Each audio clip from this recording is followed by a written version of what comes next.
All right, I guess next up, we'll go to Julian Sayin in that signing this week, and that creates quite the quarterback room. And we got a super chat coming in from Yakov, and we'll address that in just a second. But my goodness, that's going to be a crowded and talented room. Unfortunately, a pretty inexperienced room past Will Howard, Kevin. So your thoughts about Sayin, and we'll merge this into the quarterback discussion.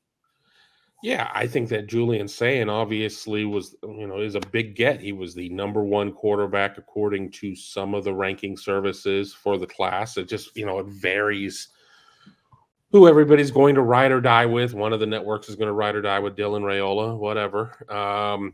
But really talented kid out of California. The last Ohio State quarterback out of California did okay for himself while with Ohio State. And yes, Ohio State now has 5 quarterbacks in the room, but we talk about iron sharpening iron. We talk about Ryan Day needs to get tough and pull out all the stops and go for the win. I mean, all the stops, keeping it legal, keeping it in the lanes, but it has to go out and do all this stuff, and he does it. And now some people are like, "Oh, well, that was vicious." And, getting ahead a little bit, I went in and scrolled through the chats to see what Yakov said, feeling bad for Aaron Noland. If you're an alpha dog, you believe that you're going to go and win the job regardless. I think that this is more of an issue for older quarterbacks. I think this means more for Devin Brown and maybe to a little bit of a lesser extent, Lincoln Kienholz. How often are we talking about a true freshman coming in and winning the job? I know there's a lot of pipe dreams out there. Oh, I want to pick the poison that I don't know at that point. But honestly, a true freshman doesn't come in at this level and do that. So there's going to be opportunity for competition. And if Aaron Noland or if Lincoln Kienholz beats out Julian Sayin, so be it. It's not like being a 5-star quarterback guarantees you 2 years starting and no worse than a round 2 draft grade. I mean, you have to go out there and you have to earn it. And honestly, this could push Aaron Noland to get even better because he's going to be feeling the heat from every direction. And then he's going to have, if this is about feeling bad, then maybe Ohio State shouldn't take Tavian St. Clair either, because that's just another kid behind them that's going to push. So I'm not getting on Yakov here. I'm just, it's a question that has been thrown out there a lot, and I've actually had a little time to think about it. But at the end, it really just comes down to putting the best quarterback out there. But Ohio State cannot put everything in one quarterback and say you are going to have 95% of our snaps in gameplay, and the other 5% of the snaps are going to be just garbage, handoff left, handoff right. They have got to prepare multiple quarterbacks at the same time. Yes, Will Howard now is on the Heisman board. He is plus 1,200, plus 1,600, something like that. But he is on the board. And Ohio State can't be concerned about trying to win Will Howard a Heisman. Ohio State needs to be concerned about 2024 and then to a lesser extent 2025 and beyond. Get these quarterback snaps. Do I expect them to have 5 quarterbacks coming out of spring? No, I don't. But I don't think that Aaron Noland would be the one to take off. Tony, I would think the 2 most likely to take off are the 2 guys that Kevin referenced. Of course, the guys with the experience, not Will Howard, but the other 2, the experience in the program, and first and foremost, Devin Brown. I would also argue that those are the 2 most likely guys to start next year. So why would they leave? Like, you can talk through this in circles in terms of who should leave, because we've seen every single kind of quarterback leave, and we've seen the starter leave, we've seen freshmen leave, we've seen the guy who hasn't played for 3 years leave. So there are examples, there's precedent for any single one of these types of guys to leave. But Devin Brown has started the game. Lincoln Kienholz has played in a bowl game. A lot of, that's more experience than either Aaron Noland or Julian Sayin have, obviously. So they would go into 2025 with a head start, and certainly more of a head start than maybe more of a head start than you would if you go somewhere else and you're going into a new situation. But I think Ryan Day, having run into this situation that he did in 2023, where you're down to Devin Brown and Lincoln Kienholz, you never want to get into that situation again where you have so little experience and so few options. And not that those guys won't be good players, but the more options you have, and at quarterback, he always wants to have 4 scholarship quarterbacks. In the past, he's also said that that's not always possible because of the way quarterbacks leave. They've got 5 right now, which is, I'm going to assume, the most he's had at Ohio State. Now, they have had 5 before down the road in years past, but it's not. It's kind of a different game now with the portal. So even looking back in the past is almost pointless. So I don't know if anybody leaves after the spring. It wouldn't shock me. I don't think you can be surprised anymore by anything that happens in terms of people leaving, Steve. Yeah, it's a little bit crazy right now at that quarterback position. And how are you going to find, what is it now, 5 guys, reps with Howard, the 2 guys coming back, Brown and Keenholz, and the 2 freshmen, Noland and Sayin? How do you find them all reps? I mean, that's crazy. If you have enough people, maybe you do the 2 field format, but it's kind of hard to do that in the spring. I don't know. It's going to be interesting to see how they manage those reps. And I think Howard, I think in the first 5 days, if you ascertain that he is legitimate, then I think you got to give him the lion's share of what you're going to do, because you want to get him ready in a new offense in those last 10 days, perhaps. And, continue to bring the other guys along and give them their opportunity. But Howard is the odds-on favorite to be the starter. And I think if you want to win in 2024, you've got to give him every opportunity to succeed, and then worry about 2025 after that. But, man, they're taking no prisoners right now there at the Ohio State College. That it is I wouldn't say it's cutthroat, but it is they are moving mountains over there to get the people, coaches and players in place that they need to make a run in 2024. And I think they got to be commended for that. To me, it's kind of an uncertain future after 2024 with so many guys leaving. And if Ryan Day is committed to the long term, he's got to keep an eye on that future as well. And they're probably going to have to dip heavily into the portal again next year to find people to fill out that roster. But, to me, they're 1 man down still. They need a legitimate Power 5 left tackle. They could move Josh, don't call me Jimmy Simmons, over to right tackle. And to me, that would be call it a day. But they're still down 1 guy if they expect to win it all in 2024.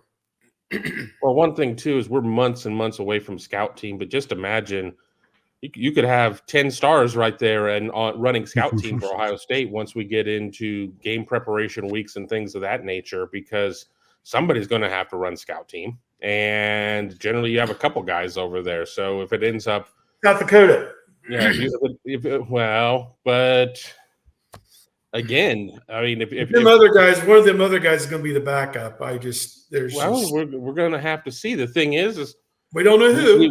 We may get a picture here soon of them pulling a rope or throwing a tire or something as they are in winter conditioning. We don't know. We know nothing about nothing until we get to see them, and that is still a month plus away. And they will put the quarterbacks way off in the distance, and we will suddenly get 1 period and stretching, or they could be so happy with everything they've got that we'll get like an extended period, because again, the first practice, the third practice, which we generally get both of those, they're not doing really anything at this point, but all pub is good pub for them at this point in terms of what their team looks like. And it's going to be a lot of new faces and a lot of new names. So I'm really looking forward to it. It's easy for me to say that here, January 24th. Sometimes I'm saying, well, we're doing morning practice and you guys have to be here by 7 a.m. and beat rush hour into the campus area. And at that point, I'll be like, what the hell was I talking about? I was not looking forward to this. Certainly not to discount Steve and Kevin on this one. They can chime in, but I'll point at you, Tony, first and foremost, just because you're serving up all these clips on Will Howard. What have you discovered about Will Howard? How have this process of looking him over as a runner and passer crafted your thought about his abilities? Well, I think one of the main things is a lot of his passes are shorter because I think his best passing weapon over the last 2 years has been his tight end, number 34, who I think hit the portal, but a really good player. But you're talking about a tight end. He hasn't had the outside guys to really stretch the field or see how that will work. So, and having watched like 6 full games of him from 5 from this year and then the 6th the bowl game against Alabama, I don't know how accurate he is throwing the ball downfield just because of who he's been throwing the ball downfield to. You can find there are plenty of bad clips and there are plenty of fantastic clips. So they're just the key will be getting him into a situation that fits what he does. He runs a lot of RPO. Ohio State does and does not sometimes do that in terms of the RPO being the pass action of it rather than the read option on the ground with no pass option. He'll do both of those things, but a lot of his stuff is, like I said, it's short. I don't know how well he is at throwing those long, deep outs that Ohio State likes to do, but they're only going to ask him to do what he can do. And you've got 2 really good offensive minds in Bill O'Brien and Ryan Day, who are going to be figuring all of this out and getting him to match what they want him to do. But as Ryan Day always says, just do the routine things routinely. And with the Ohio State weapons, skill positions that they have, if you do that, a quarterback is going to be successful. As you say, that tight end, I believe his last name's Sinnott, and watching Kansas State, him wearing that number 34, he looks like a fullback to me. I think Exactly. fullback, he's throwing to the fullback all the time. Down the seam. But what your last point, doesn't that hamper the offense if that's all that Will Howard can do? Doesn't that limit all those weapons if they're not able to open it up the way they're accustomed to? Well, and I'm not saying that they can't. You haven't seen enough of him do it consistently because there haven't been the opportunity to do that consistently. I think Ryan Day is always going to want to go downfield. They'll throw downfield with whatever they have. And he's got the arm to do it. The accuracy is still a question. Not that he can't. I just don't know that he can. But with their receivers, you're going to spread it out. You're going to go wide. That way that opens up the run up the gut. And of course, I think the run game is going to be better because he provides a threat. And not that he's going to be 60 yards here or 40 yards there. Just the threat of him keeping it and running with it will slow down some linebackers and things like that and help the running game for the running back. So I think overall it's an improvement. It's an upgrade from Kyle McCord for a number of reasons, but it's still going to be a mystery in terms of what are we going to get from him in terms of his accuracy, the downfield stuff, because I haven't seen enough to think that, he's going to be fine. But we hadn't seen enough from Justin Fields to know that he was going to be fine. Not to compare the two, but there are still mysteries involved with this. I mean, if Will Howard has 15% less of the arm talent of Kyle McCord, but is 100% better of a runner and 25% better at processing the reads and things of that nature, doesn't that end up being a gain for Ohio State? I don't think we're talking about a situation of a quarterback that is like 50% the passer of Kyle McCord. I think there will come a point this upcoming season where people will be like, well, I do miss McCord's throw there, or something like that. But I think that there's going to be a lot of things that Will Howard is able to do that McCord was either unable due to youth or unable due to just not being in part of his wheelhouse. I think that there's going to be a lot of opportunities opened up under Will Howard that McCord was not able to do, as the dog is freaking out because she locked her toy in a room. So I will step away for a second. I know what that's all about. Steve, anything on Will Howard if you had a chance to sit down and give him a look? Everything that I've heard is very positive about him. I have not watched a lot of his videotape. I think that, again, this is a guy who does view himself as an NFL caliber player at some point in his football career. And I think that this is considered for him finishing school. He's coming to Ohio State to work with Ryan Day. He made the decision to come to Ohio State before Bill O'Brien obviously had signed on. And now he's going to work with, a guy that has worked with Tom Brady, has worked with Bryce Young, has worked with all these other quarterbacks over the years. And I think that it's only a value added situation for Will Howard to come to Ohio State at this point and put himself in this crucible and see what comes out the other side. They're going to take the clay and they're going to mold it. And again, the quarterback is only as good as the people around him. I think the receivers are going to be pretty good if they all pan out like you hope that they will. And the running backs are going to be good. Tight end is a little bit up in the air. They're bringing in Kasmerick from Ohio University. Does he move to the front of the line because of his blocking ahead of G. Scott? I don't know.